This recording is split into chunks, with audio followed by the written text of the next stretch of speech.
pregame.com. We have a number 7 seed catching 6 points to a number 10 seed.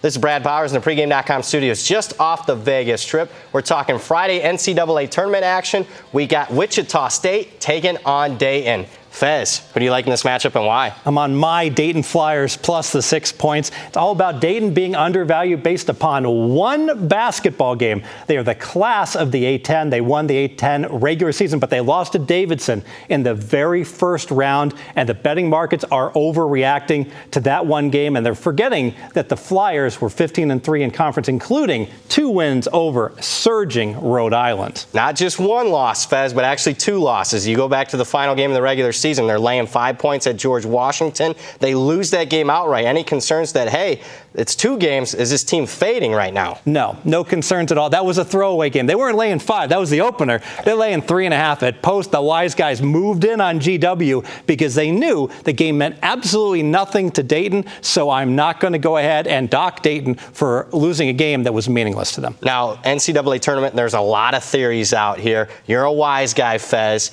You've been here for 2 decades. What are you looking for in a team this time of year? I'm looking for GRL. G, good team. R, a rested team. And L, a team on a losing streak. Now, not that easy to find because not that many good teams come in on losing streaks, but the Dayton Flyers, off back-to-back losses, fully rested, certainly qualify. All right, we got to talk about their opponent here, Wichita State, a team that's vastly underseeded, in my opinion. This is a team, in my own personal power ratings, I got them in the top 15. That says they should be a 4 seed, maybe a 5 seed at worst. This is a very underrated team. Does that concern you here? Not at all, because it's built into the point spread. The Vegas odds makers, they don't care what a team is seeded. They went ahead and installed Wichita State as a 6.5-point favorite over the Flyers. And if anything, I think it might be a distraction to Wichita being completely disrespected. And now they're in the national spotlight complaining about it. And the Flyers can go ahead and focus. Hey, they're still the number 7 seed that's catching 6.5, 6 points. All right, I like it. Second main handicap. Dayton is battle tested. This team has won 5 tournament games the past 3 years.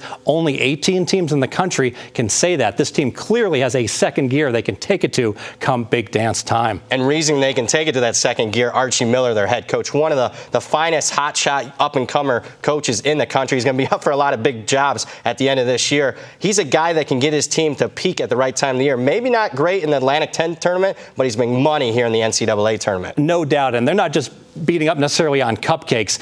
The University of Dayton defeated the Ohio State University when Ohio State was a 6 seed. They beat Providence as a 6 seed. They beat Syracuse when Syracuse was a 3 seed. They clearly can compete with top 20 type competition that Wichita State is and win outright. Absolutely. I like the contrarian pick here. Let's make this official. Let's make it official. Dayton is underrated. The market overreacted to one conference tournament loss to Davidson, but that loss will have them rested and focused. And Dayton has been a solid big dance team. They've won 5 tournament games in 3 years, and this is the best team that they've ever had in the past 4 years. The FezMass says take the Dayton Flyers plus the 6. More videos at pregame.com.